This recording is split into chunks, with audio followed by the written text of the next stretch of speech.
You're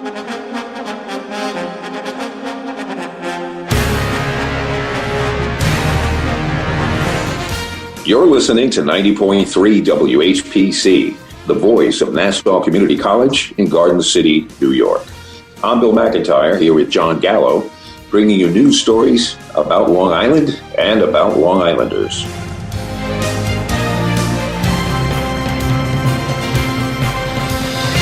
Well, good afternoon. It's another Friday, and here we are, Jon Gallo and I, at this week's Long Island News on 90.3 WHPC. And we welcome today Mark Harrington, journalist from Newsday, who's been following the PSEG. I don't know, it's quite a story there, Mark, from the last storm, and we're sure to look at some more storms.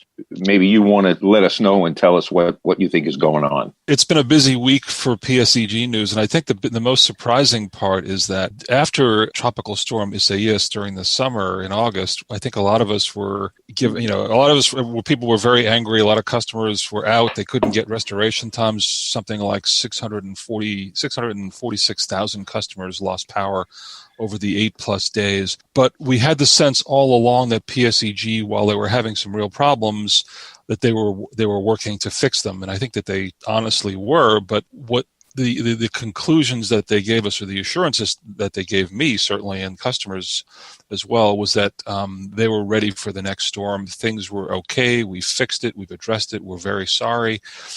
Our customers expect better, and so forth. And I think what we realized today is that most of that apparently was not true, according to LIPA, who their officials, I've never seen them so visibly angry. I think really, really concerned and disturbed to the point of saying that they will even terminate the contract with PSEG over the findings that were revealed this week in a 90-day study by a task force that LIPA had formed.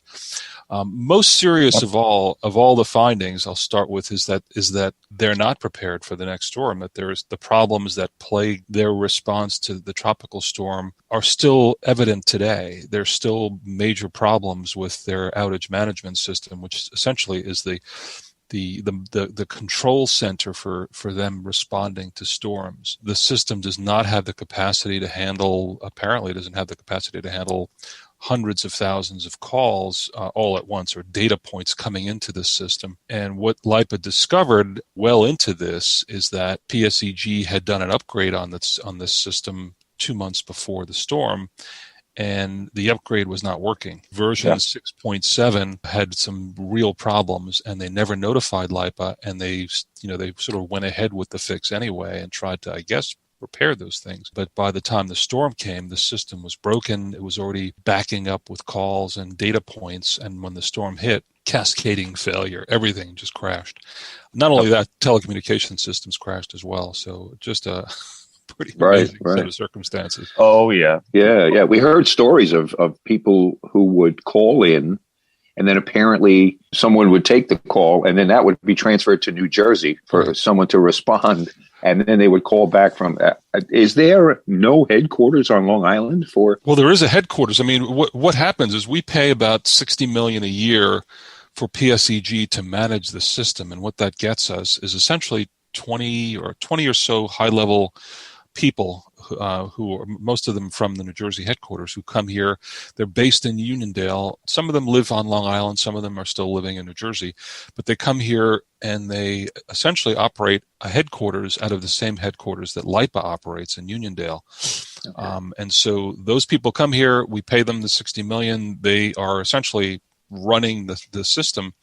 And there is a deep connection back to New Jersey that this report exposed that says the Long Island folks are just not able to operate unilaterally without having to either check back to New Jersey or to get on their list to get some priority from the corporate parent to fix major problems like this computer system, the telecom system. We know, again, as we spoke to you basically in the wake of Tropical Storm Isaias, we saw those technical problems bear out and manifest in real people's lives, people who had health conditions. We were trying to reach into contact the utility company to tell them their power was out. It would go days without, again, even PSEG being able to say, oh, okay, now we can acknowledge that that's an incident there that we have to get truck to work on and respond to. Like I said, we know that elected officials on Long Island were all pretty much in unison trying to get stricter regulation and oversight of LIPA and the PSEG. From that report that you spoke about and reported on yesterday, I know, again, there were about 70 violations, it looks like, that were found. Like you said, most of them wind up all being related, though, directly to the technological response, or were there other things also that were found that might have led to this mismanagement in the moment of crisis? There were other things. I mean, so there were actually two reports, one from LIPA that came out on Tuesday, and then there was another from the State Department of Public Service. So the story in today's paper talks about the one from the Department of Public Service. That was also a 90-day report, and there were some people on both their task forces.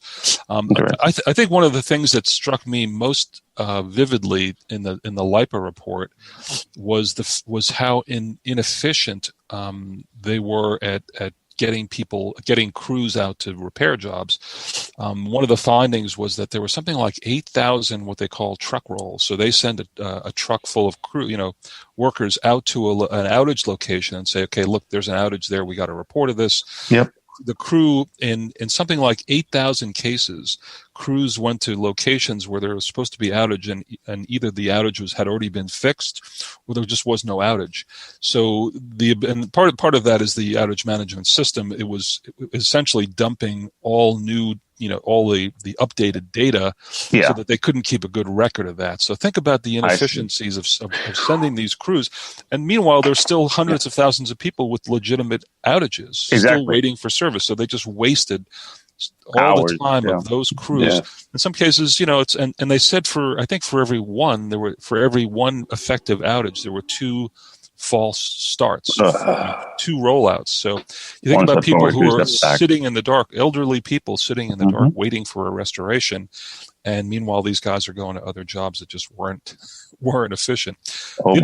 The other thing I saw that we had reported on it at the time was that they had the opportunity to hire National Grid.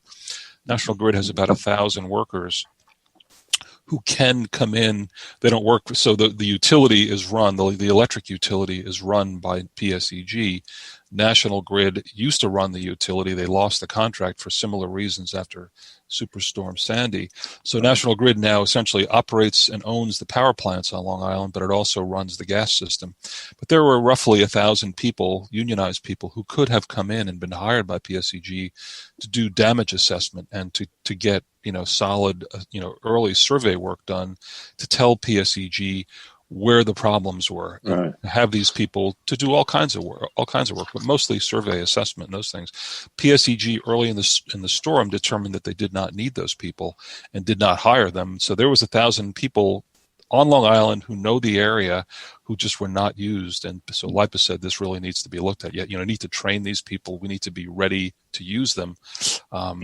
Because they're available now. So you did mention the fact of a lot of elderly individuals and people who obviously had different crises that were made even worse by the loss of power and the stress and frustration. I know that LIPA and PSEG, they did have a program where you could get reimbursements for spoiled food and other medicines and other things, kind of like Edison and some other utilities had implemented. Did we ever get a total number of how much was paid out or how much would be reimbursed? Yeah, there's some interesting points with that as well. So it's an unprecedented program. LIPA did approve it. The state, I think, essentially demanded it. Con Ed had implemented one, and then PSEG and LIPA eventually came around. The final figure was, this came from a $10 million bonus program that PSEG would normally get. And since 2014, when they took over operating the system, they've always gotten this bonus on the order of like $9 to $10 million. And this year, they said, you're not going to be eligible for that bonus anymore, or this year. It's going to go toward this reimbursement fund. So $10 million was available. I believe the number was about $6.4 million has been paid out. Checks sent to people on average about $195 per person with either spoiled food or medicine. Businesses or commercial operations like restaurants could get up to $5,000. I don't know what the average was for them. But the downside is that there are 1,200 people who were rejected.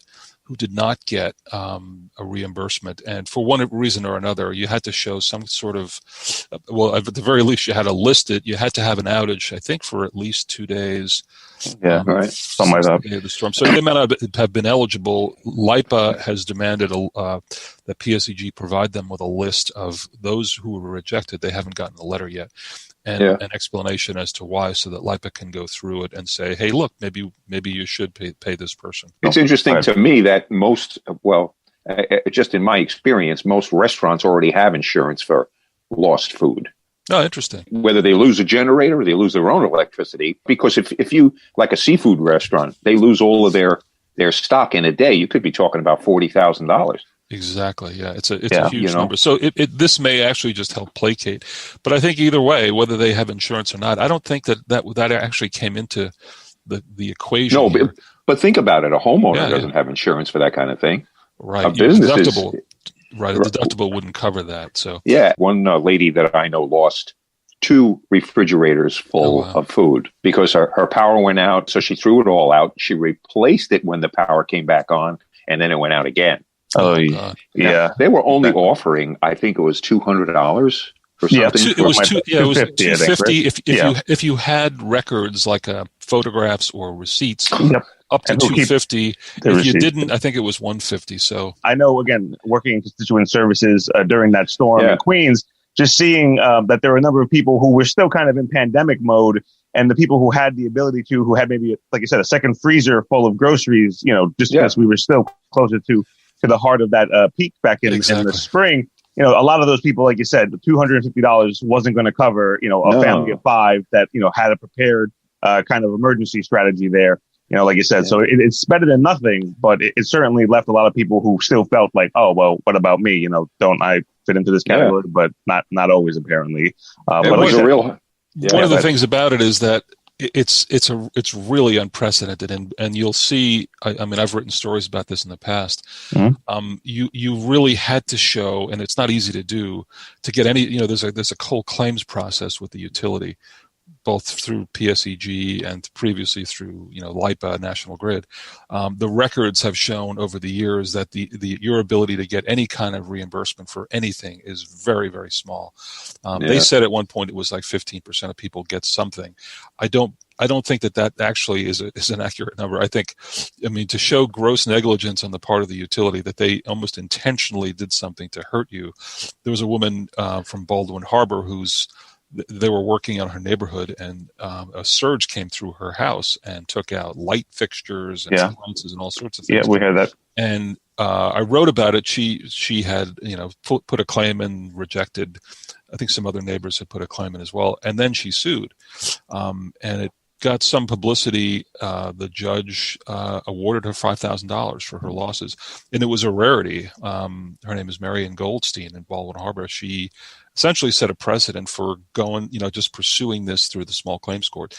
But in this case, for LIPA to do a wholesale program and say all these people are going to, get PSEG's money, and essentially could be up to $7 million, I think is what the final number may look like, was a pretty major thing. So just a reminder that you're listening to 90.3 WHPC, the voice of Nassau Community College, and John and I are here with Mark Harrington from Newsday talking about PSEG and just what's going on. So not everybody has the wherewithal to go up against a power company like that. These folks got $5,000. What did it cost them to get into this, to even take them to court? Yeah, something like that is, I think in her case, her husband may have been a lawyer. He passed away, but I think her husband was a lawyer. So that always helps. It helps, but she still had to go in by herself and do it. And she's an 85-year-old woman, and oh my goodness, still had to go. Yeah. But I think, what this storm has done and these reports have done is, once again, we've been through this before with both, again, National Grid. Lilco was the old utility. And what this storm and the reports and the focus by the governor and LIPA have done is to expose LIPA to this one of these moments, like what are we? What's the best approach to fix this system? So those are some of the things that are happening right now. The state has recommended that LIPA cancel the contract with, or consider canceling the contract with PSEG, and either finding some other way to become a fully public company, which would be a pretty big undertaking, but it's an interesting idea, and also to consider privatizing, which would be bundling up the system and selling it to another utility or some large investment company to run it. Right. We're going through these same kind of machinations with water. Yep. I mean, a lot of utilities, public transportation. Kind of the same thing. Yeah. Exactly. New York American Water, I do write about them, and the governor is commissioned a study by the state to look at, for Nassau County residents who are really under the thumb of this, to look at a change in that utility. Right now it's privately owned, an investor-owned utility called New York American Water. A lot of people, Hempstead Town, Seacliff, Merrick, folks all over the place are looking to potentially change that to a municipal utility or a series of municipal utilities, just to get, once you do that, you lose the profit motive. So these companies come in and they make a profit, and they get a management fee of $60 million in the case of PSEG. You take away that profit motive, and that's another $60 million that you can invest in the utility. There are new costs, there are other additional costs, but you need to sort of balance that. So a good review of that, and that's what LIPA has requested. The state is recommended that they look into this, and that's what LIPA is doing right now. So PSEG has a lot of work to do. They may still do that. The contract expires in 2025, but LIPA has a lot of work to do, and they may very well come to another decision in terms of what to do about to best serve the 1.1 million customers on Long Island. Of course, and I know it was written about recently that Governor Cuomo had picked a New York City council member, not too far from where I'm at, Rory Lantzman, I think, to be some kind of additional counsel to not the governor's office regarding utility oversight. Do you have any more information about that? I know that happened about a month ago or so. Do you know what role that position was supposed to maybe take? And again, it was kind of a surprise. I mean, I did see that he was actually so there was a meeting yesterday of the Public Service Commission. And they also kind of went through the whole issue of LIPA and oversight. It's similar to the AARP and other consumer groups have been pushing for an independent oversight body for customers in working with utilities. In this case, this is a governor appointed utility watchdog, essentially, who's inside the. But I kind of thought that was the role that the Department of Public Service, Service Commission had, and LIPA, by the way, has a board that's also supposed to be the oversight body, and they have people on the inside that also have oversight. So it seems like another layer of oversight, maybe with a real sort of a watchdog. I think one of the first things he's done is to push these utilities to find out what kind of losses utility customers have suffered as a result of these outages, and to try and work to get back some of that money. The PSC had a hearing yesterday, and I think Con Ed, this is a little bit of a disappointment for Long Islanders. Con Ed is going to be fined something like $100 million, just over $100 million as a result of their deficiencies during the tropical storm. Unfortunately, because Long Island and LIPA are not under PSC jurisdiction, there is no way to get similar penalties against PSEG. I think Con Ed had something like 33 separate violations. PSEG had 70 violations. So if you're looking at it purely from the number of violations, they have gotten potentially $200 million back from PSEG shareholders as a result of these violations. I don't know what the number would be, but I asked PSC last night, can you tell me, will you be looking to levy fines against PSEG either through LIPA or directly? And they sent me back a note saying PSEG Long Island is not under our jurisdiction, so we're not going to do that. So that's. Think about that, and that's one of the things when you have a public utility or a public authority, it's its own authority. So LIPA is essentially the oversight body and the watchdog. And I don't know if Rory is directly responsible because LIPA is not under PSC jurisdiction if Rory Landsman is going to be the person to also, if LIPA is also under his jurisdiction. I just don't know. Of course. But that is interesting, and that is good information there. You being obviously directly involved in those conversations and press conferences. But yeah, it is fascinating to see that, right across the border, what makes them exempt of that PSC, again, oversight? Like you said, just that agreement that was already in place with LIPA and just the past history, or yeah. Right. Well, I'll tell you, part of it is that, LIPA from its earliest days when it was formed, it is considered its own authority. So it's a public authority. Even though you have an investor-owned utility operating underneath it, the agreement was that LIPA would not be subject to the rigors of PSC oversight, especially on as relates to rate increases. So this would give LIPA the ability to raise rates as needed without having to go to the PSC for approval, saying instead that the LIPA board members would make that approval. As it turns out, the LIPA Reform Act uses something similar. It's called review and recommend authority that they have. Authority is a loosely used word there, but recommendation. So LIPA has to periodically, if they want to raise the delivery rate, have to go to the PSC, the Department of Public Service on Long Island, and essentially go through the whole. It's a legal procedure, with evidence, a long evidentiary hearing, and go before customers as well and show them these are all the components of the rate increase. Under LIPA's rules, any increase below 2.5%, they are not subject to this long rate proceeding.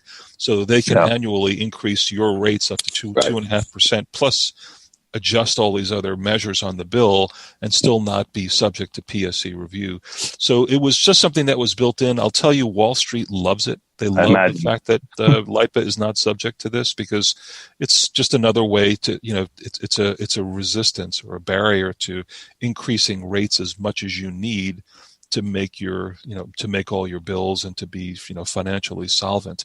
Yeah. So, for the most part, Wall Street couldn't be happier. LIPA gets to implement rate increases and adjust other things as needed. As it turns out, this year, they just released their budget this week, and the PSEG/LIPA customers next year can expect bills to be relatively stable. The budget's not increasing. It's actually the entire revenue budget is coming down a little bit. Parts of the budget, you'll see increases on your delivery charge, but you should see declines on your power supply charge. So on balance, people's bills monthly next year could actually be lower by a few dollars, like in the $163 range. That's the way LIPA is at least envisioning that now. I see. Interesting. But yeah, I don't know. That is interesting to learn again that they're exempt from PSC oversight, and the state has less authority there. I don't know how common that is for other parts of the state. But what about in terms of county legislature or county executive? Does anyone have any ability to, again, put in any actual measures with teeth that could kind of, have them pay some kind of additional fines, even if the PSC can't do like what they did with Con Ed in New York City? Yeah, they've tried it. When the Reform Act went through, numerous legislators, Fred Thiel, I know Jim Gorin, Northport, the senators, they all want to see this full PSC oversight. The problem with it is if Wall Street, like Moody's investors and so forth, those agencies don't want to see it, and they ultimately seem to be, controlling the levers here. LIPA tends to agree with them that, that PSC oversight could actually lower their bond rating is the fear. So right now, LIPA can borrow money at relatively low rates because Wall Street is very happy with the way this current situation.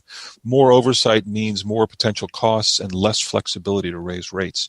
So LIPA Wall Street likes it like that. If the legislators were to get their way and there would be, strict PSC, review and oversight like every other investor-owned utility has in the state, Con Ed, Rockland and Orange, National Grid upstate. Yeah, of course. In Erie County, everywhere, has, and even National Grid on Long Island, by the way, has PSC oversight. If they want to raise rates, they have to go to the PSC. But for and for their electric utility upstate, they have to do it. But PSEG Long Island, the electric utility, does not have to do that. So it is a big sticking point. LIPA has always argued that you're getting essentially the same thing with our oversight, with our DPS oversight, review and recommend. It's just LIPA says it's just as thorough, just as heavily scrutinized as everyone else, maybe more. But there are many naysayers, most of them in the legislature, the state legislature. Yeah, no, I definitely see, why they would feel that way, and why it may have some benefits in terms of avoiding red tape and other issues, but always the classic question of what's good for Wall Street might not necessarily be great for Main Street, but that's obviously a longer, kind of bigger conversation in general. But I guess another thing that we were reading, I know you had reported last month about, was an issue with LIPA between the town of Brookhaven and Southampton regarding, it looks like, alternative energy supplier choices. Could you speak a little bit more about that too? Is that also something that, again, PSC doesn't have any involvement in, or is that something? Well, just an explanation of that situation. Well, it's a good point, because it's one of those things. In some other areas, people have a level of choice. There's some competition among the you have the standard utility, and then you have these things called ESCOs, energy service companies. And so in other places, you have an easy ability to say, hey, look, I want to give it a try. Unfortunately, ESCOs don't have a very good reputation. They've in some cases signed people up, and the service is not as good. You use essentially the utilities, electric lines and everything else, sometimes even their billing, but you can get power at sometimes a cheaper rate. In this case, it's something called community choice aggregation, in which local municipalities like the town of Brookhaven and the town of Southampton, under a state program, they would have been able to, or they are able to, essentially convert all the residents in that area to an outside energy supplier. So an outside company would contract for X amount of energy over X amount of time and get it at a cheaper rate than LIPA would be offering in your electric bill. So you could potentially save maybe 5%, maybe 10%. I think those are some of the numbers that you can see on the supply, the power supply charge portion of your bill. And it's aggregated in individual communities, so everyone is automatically signed up. If you don't want to do it, you can opt out. But I think it's for Southampton, something like, is it 40,000, I think is the number of people. So with that kind of buying power, they aggregate all that energy use, and they go to a supplier and say, we have this many customers, can you get us a discount? So in the case of Westchester, I think that there have been some discounts. There are some questions about how deep the discount is. But in this case, they say that LIPA has been resistant to fully comply with what they need to happen for those programs to work efficiently and provide the right savings for them, for their customers.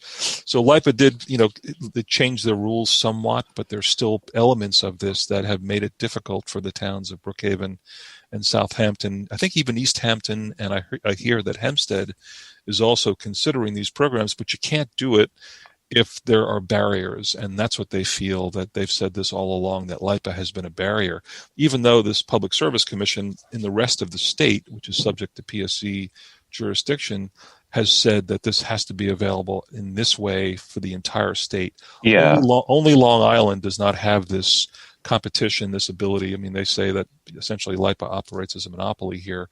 They say only Long Island has this problem, and we're at a disadvantage because we're not under state jurisdiction here.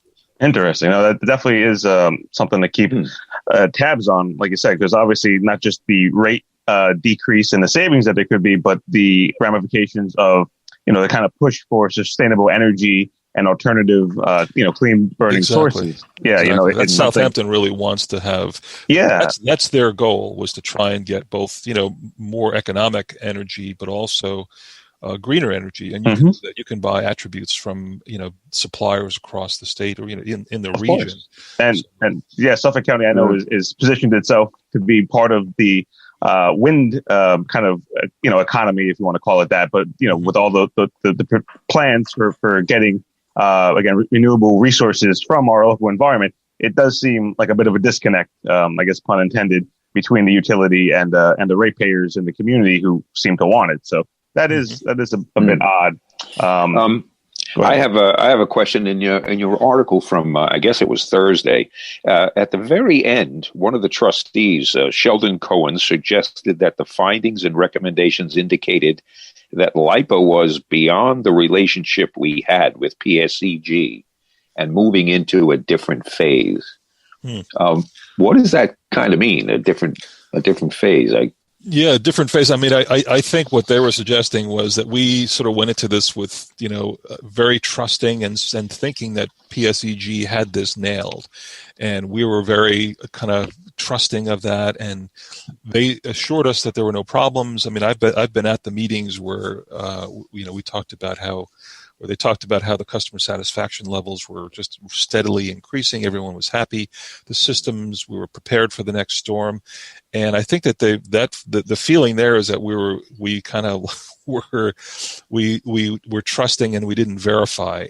In the future, I think we need to trust and verify if the relationship continues the way it is, and even if PSEG remains the contractor. I think what he was suggesting is that it's uncertain that they will remain the supplier, certainly beyond the 2025 expiration of the contract, but also that even if we do remain with them, that we have to be in something entirely different. And I'll tell you, one of the things that you do get with the PSC, not just rate increases, but you do get again, we talked about the fines that you potentially face. In this case, PSEG will not face those fines that Con Ed is now facing, hundreds of millions of dollars and potentially more. The governor has a bill up now that will be voted on probably either before the end of the year or early next year that would lift the cap on fines. So it's not just a per violation. What's the loss here?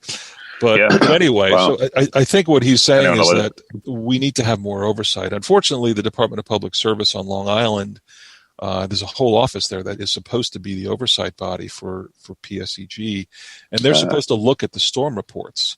And they're supposed to say, are they truly ready? They're supposed to be there for these stress tests of the computer system and the communication system.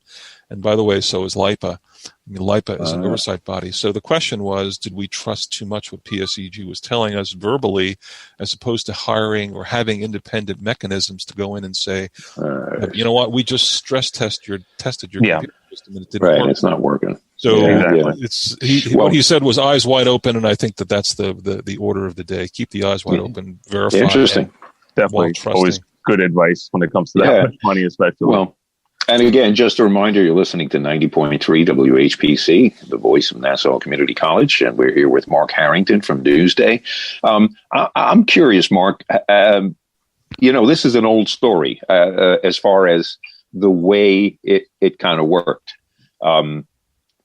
How did we get PSEG? And I mean, besides being trusting, why did we think they were going to be good for us? It's that's a really interesting story. PSEG was the solution, because what happened was Superstorm Sandy was also a major disaster. It wasn't. Right. It was a problems of similar problems in terms of communication.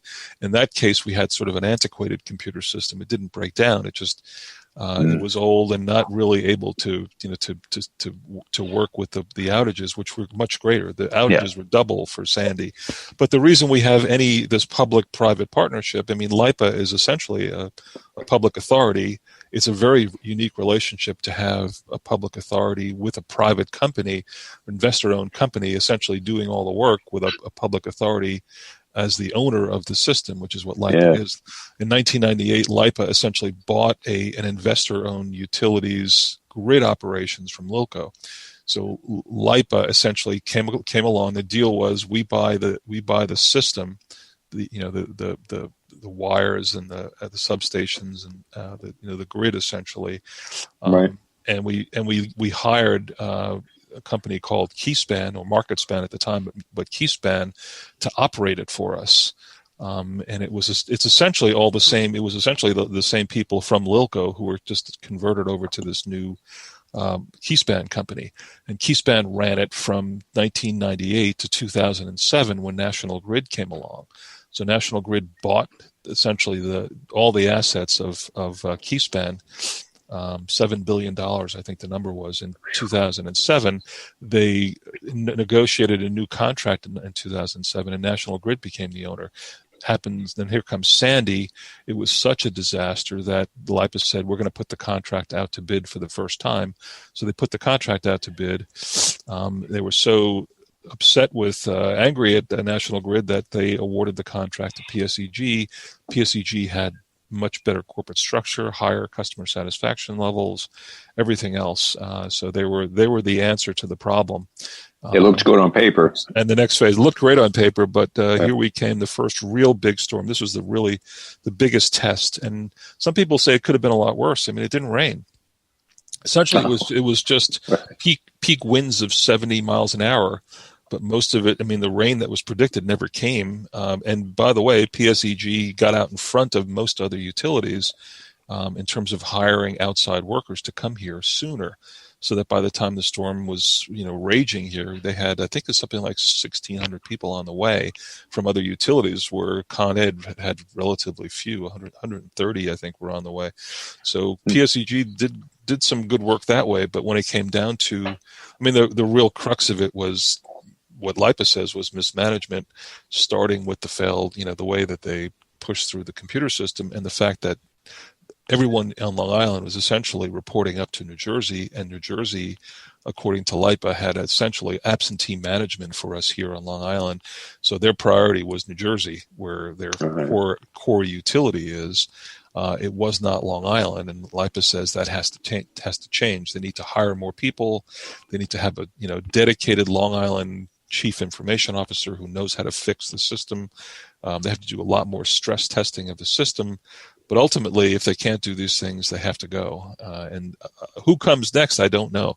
Yeah. I'm not sure. Right. And Con Ed was the one that was bidding for this system last time, and Con Ed had their own problems. Yeah, exactly. So, I mean, it's interesting to see that, it seems like in a time of desperation, I get the idea of, you want to look for a better alternative and, a better ship that's in a sea of sinking ships at times. But, right. You also want to avoid these sweetheart deals and, setting up yourself for kind of repeating the same problem down the line, because now, they have, the ability to regulate themselves in a sense and, take our word for it. And then now we have to look for another company and hope it doesn't work the same way. Like you said, there's plenty of problems with Con Ed and, PG&E and PSEG and all the big kind of utilities, whether it's in California or, with the fires or other things, there's lots of issues at play. So maybe it's kind of, just, I guess, the worst option, it seems like, is what we kind of wind up settling for at times. It just seems that the only way to really know whether a utility, like if we get someone after PSEG, the only way to really know if they can handle it is to have a storm. Yeah, and then you find out the hard way. How do you vet a power company? I mean, you can't just say, well, look, this section of the company the country got their power from these guys. Yeah, and it works. But now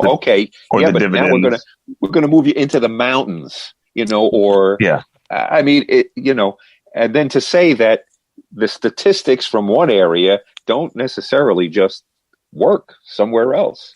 Yeah. Do we have to go through this each time? Because the people take the brunt, of these decisions. And not only the brunt, they also get hit in the wallet with them as well. So, we pay for it on top of that. In this case, the tropical storm cost Long Island. I mean, it may be reimbursed, or it's supposed to be reimbursed by FEMA by like 75%, but $350 million is what it cost to respond and repair just from this tropical storm. 75% again may be paid by FEMA. They have to apply for all these grants and get it. It's a years-long process. In the interim, we've had to borrow money, so we're paying for borrowings that will cover some of those costs in the interim. And whatever it is not paid by FEMA, we have to pay. So that's upwards of $75 million. I think it's between 60 and 70 million. I don't know what the number is, but that's money that's going to appear on your bill in X amount of time. Had this outage management system been functioning, had they been gone through all the proper, motions and checked with LIPA, stress tested it properly, $350 million could have been $50 million. I mean, the storm could have lasted a couple of days. But as you're starting to see now with these, think about 8,000 truck rolls. What does that cost to send people all over Long Island for no reason at all in trucks? Well, especially when you think of in a regular, concern about a company. I mean, that's what their costs are based on. A guy says, well, I just want this little thing done at my house. And the guy says, yeah, but we got to roll the truck. Mm-hmm. Right. And the truck is I'm going to pay $1,000 for a window. Well, we're rolling the truck. So it's $600 for that. You're only paying $100 six for the guys window. Or three guys on the truck. Right. Right. Yeah. And that, oh my goodness. So this is kind of like insult to injury.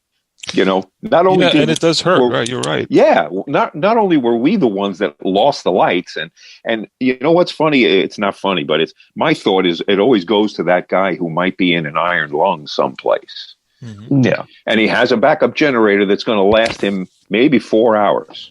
Well, because they have to be stopped and they have to be regassed, and that window is unacceptable to him.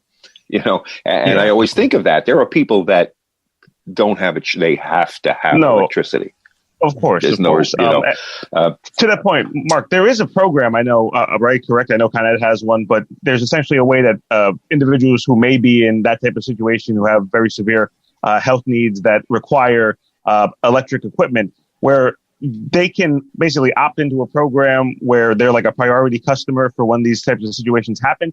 Is that something that's also on Long Island? And did the storm impact that system of response too, or just the general response? Do you know? Well, I'll tell you, I mean, it is one of the stories of the storm because there were, I forget what the number of people who are on the program, but I believe it's thousands. Of them, they sign up for this. It's called Life Support Equipment Program. Yep, exactly. We call it the critical care program. So you sign up and you say you get special alerts. They know that you're sort of a priority. They can't promise you that they're going to, give you priority in terms of restoration, but they will notify you and tell you, to try and give you a sense of what's happening. And in this case, a lot of the lists of those people that PSEG was responsible for updating that list, a lot of the people, and I spoke to county people, Nassau and Suffolk County people who complained about this, they also were handed some of these lists, and it turned out a lot of the people on the list were either dead, they were no longer had this equipment. I mean, it was a temporary thing. So they just had not done the proper work to update these quality lists. Control. Yeah, exactly. It's a sort of thing again like the truck roll. So when emergency crews are, if you have to send a police officer to a house because you can't get through to somebody who's supposedly on this EMT, and that's what they do. I mean, they don't again promise quicker restoration, but they promise to be aware and to know and to try and warn you so that you can make preparations. If you do have someone on a respirator, for instance, and I know someone who did. His father was on a respirator. I think he had a generator. The generator was not working. Because in some cases they were on for 8 days straight. I mean, think about it. You have to leave it on. You don't have a battery. You have to leave it on. And so it was another crisis of this, a glaring crisis that was shown. It's like in the low tide, all these rocks get exposed, and here we were. Right. I can't. LIPA is insisting that they now come back and update the list and make reparations for this. So. I can't imagine how you want to talk about frantic. It's one thing to have your lights go out and you start worrying about your refrigerator, but you have a family member or something where this, it's not very comforting. If I were one of, in that kind of situation, for them to tell me, "Oh, we'll keep you updated," that's not helping me. You're basically gonna, you're gonna telescope that in 2 hours I'm a dead man. That's basically that.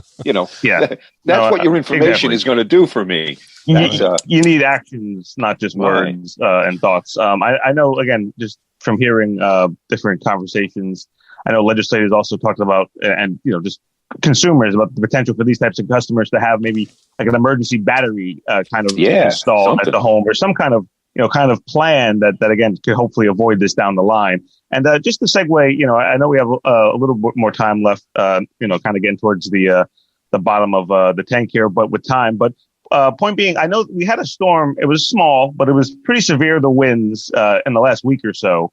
Was there any damage? Was that anything that actually gave them a challenge that they could see that now the system is working in terms of, outages or anything like that? Just do you have any more information, Mark? It's a good point, because I think we had something like, I think at the height of that windstorm was there was something like 10,000 outages. That's the sort of thing. I mean, they did refer back to an older version of the computer that had been working. It does have limitations. If you were to be faced with something like a Sandy, yeah, I think we're just about out of the major storm season, but not completely yet. But there's none swirling in the Bahamas at this point. But, fingers crossed. Fingers crossed. But LIPA told me directly in an interview, if they can maybe handle something like 100,000.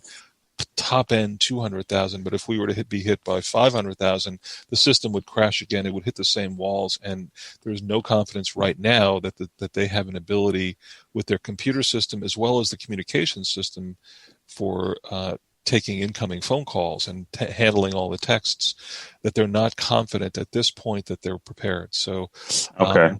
Stay tuned, basically. My suggestion to you, and I think the people who had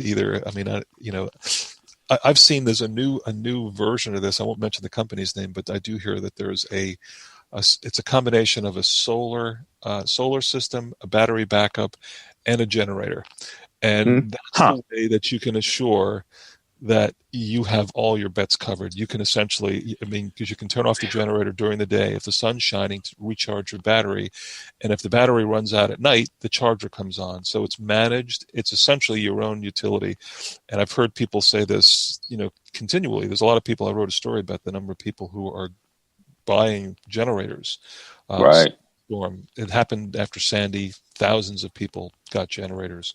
You have to maintain them. They can be expensive to maintain. You have to buy gas. You have to be careful with them. I know that there were reports of fatalities going up, and not maybe here as much, but in other areas after storms, because so many people get the generators. But the carbon monoxide problem is very, very real, and and those are mobile generators, but people bought systems. I mean, like like a natural gas-based system. Yeah, that's true. Yep. And it's got a whole management. So if it senses an outage, it kicks on automatically. You don't even touch it.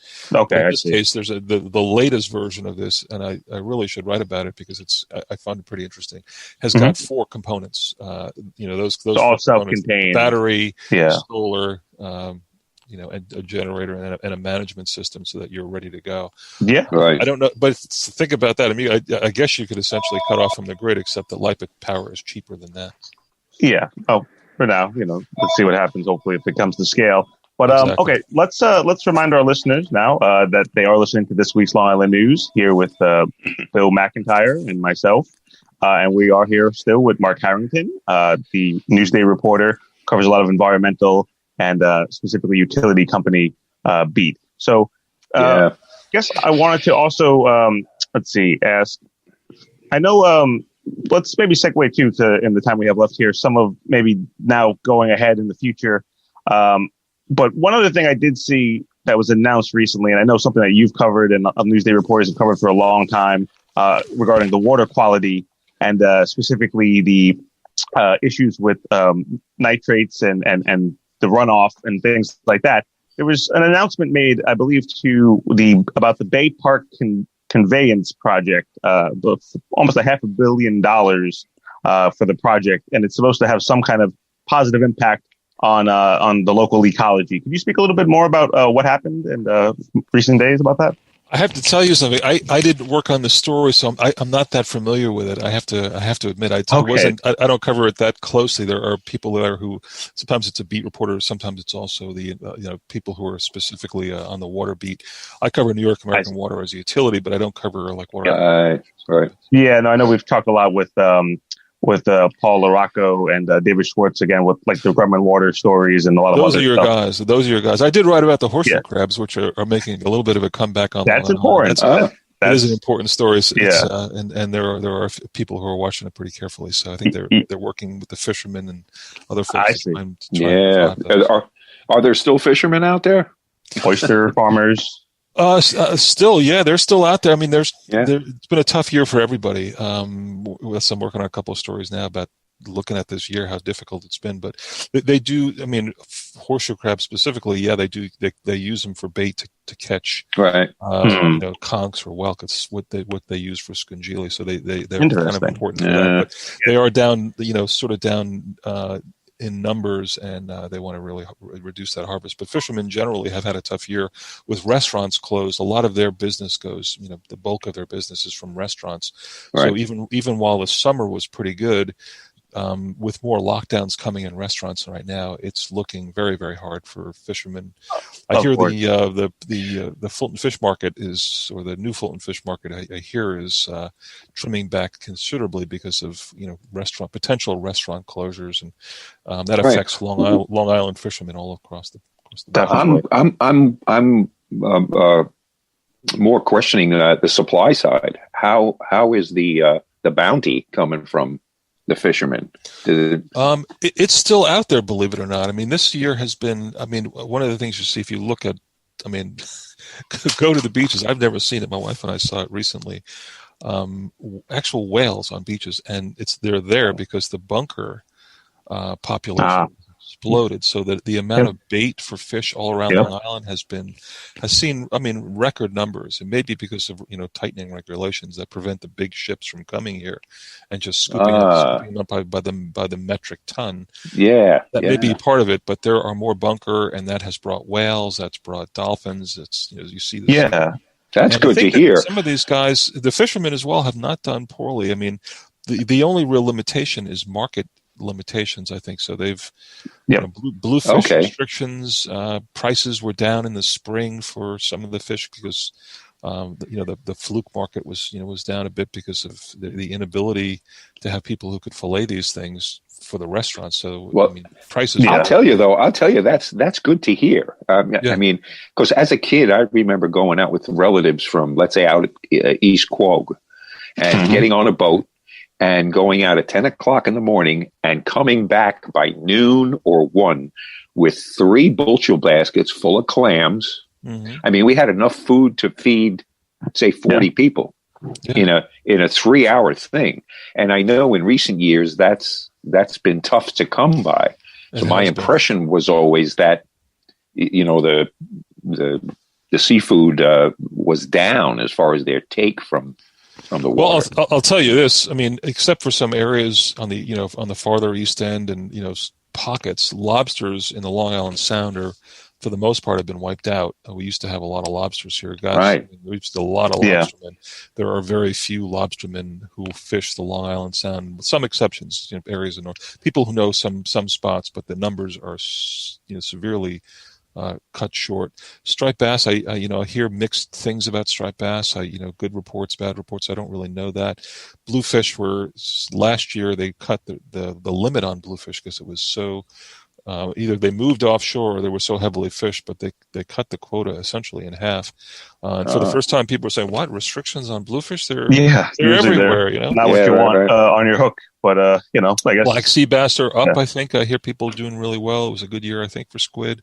That's good. And people are still climbing. I mean, I know guys who climb, constantly, and there's a good regular market for it here. So and now that maybe the volume of people who are in that kind of industry has decreased, maybe their yields go up. Like you said, maybe the ability for, there's ramifications of the lockdown, but I know it was reported that potentially people being less in the environment may have helped some of these potential kind of populations. I know it's hard to say kind of short term. Exactly. But one thing that was really hit this year, and it's one of the most disturbing stories I've written of the year relating to that, was the bay scallops. Bay scallops got wiped out on Long Island. I mean, I know people who have been doing it for 60 years. In fact, one of the people I interviewed, 60 years, and there's always something. And last year, the numbers were sharply down. He said this year he went out one day, 3 of his longtime friends, they looked everywhere. They couldn't find any bay scallops. So wow. The market for bay scallops is down to, practically zero. If you can find them, you're lucky. Some little pockets where there are some available. I've seen stories. I've not encountered those fishermen, but they're just about wiped out. And there are smaller ones that could come back next year, but everyone is still. It's one of these mysteries. It takes time. What happened? Yeah. We don't know. Yeah, well, that you know what? Interesting. I, as a kid, I remember when they would come back from clamming, they would be on the dock, and they would take all the small clams and they would throw them back in the water right near the dock, like reseeding. And so it's this idea of animal husbandry rather than willy nilly. Take everything. Well, the numbers of those are down this year, so we're going to fish for these, and to really keep it healthy. Exactly. You got to think holistically. You got to think big picture. Everything you do has an impact on the environment. I know your reporting shows that maybe more than a lot of others. So we're just about there out of time. I did want to get maybe more into, and we'll have to do this another time, Mark. But obviously there is still politics at play, and there still is a new session in Albany that's probably going to happen in some form. We're interested in what happens with environmental regulations and policy. I know there was a big environmental bond proposed by the governor at the beginning of this very long year that looks like it may not be in the works or in the cards, but we definitely want to follow up with you and just kind of see again what you're hearing in terms of that down the line. But just, I guess, anything that you're working on right now, or in the couple of minutes that we have here that we should be keeping an eye out for your reporting at Newsday about? Well, I mean, I will watch for, two things coming up is probably to watch for what's going to happen. What will LIPA do in terms of its future course? Does it mean if it municipalizes, will it sell? I mean, it seems like going to a full municipal utility or farming out big chunks of the contract to other really, really expert companies is probably the way to go. The other thing I'm working on is working on a story about wineries. Long Island wineries had a very difficult year, very difficult spring. They were essentially shut down, and they were forced to do, all kinds of crazy things. They did get the benefit of a spectacular summer. Everyone stayed home. A lot of people moved to the East End. And so a lot of people went to wineries over the summer, and a very good year weather-wise, or pretty good year weather-wise. Good warm weekends were sunny. People got out. It really helped them. Now they're facing a third wave and a potential lockdown early in the at the end of the year. That could be just really, really sort of topple what was sort of a questionable year. Could really do some damage if they do close down. So those are a couple of things I'm working on right now. We'll definitely monitor that and everything else that you cover and Newsday and all of your colleagues cover. Obviously, we encourage folks to go online and check it out there at newsday.com and to subscribe if you haven't already. And you can also follow Mark's reporting on Twitter at mharringtonnews. There you go. Thank you so much again, Mark. Thanks for the time. Good to talk to you guys. Appreciate it. Well, you know what? And like I always try to get you promise you'll come back. That's all. Absolutely. Good to talk to you. There's a lot of things we'd like to talk to you about rather than, as a journalist, we have a lot of questions for everybody. Well, it's good to have questions. Right. Environment leads to a lot of questions, and especially things with utility companies too. So appreciate it. Till next time. Thank you again, Mark. Take care. Thank you. Take care. Have a good weekend. Take care. Bye. John, we want to thank Newsday and Mark Harrington for coming on the show and explaining a little bit about the stuff that we don't get to see, the behind the scenes news for us. I don't believe we're going to be here next week. December 4th looks like our next show. So we return not next week, but the week after. Just for our listening audience, you can get most of our shows are on Spreaker.com. I always put in the search engine, I just put WHPC, and I'll put in Bill McIntyre, and all of this week's Long Island News shows come right up. We wish everyone a happy Thanksgiving, no matter how it's happening this year. Everything's different. We know. Be good to yourselves and wear a mask. Yep. It's pretty easy. If you got to go somewhere.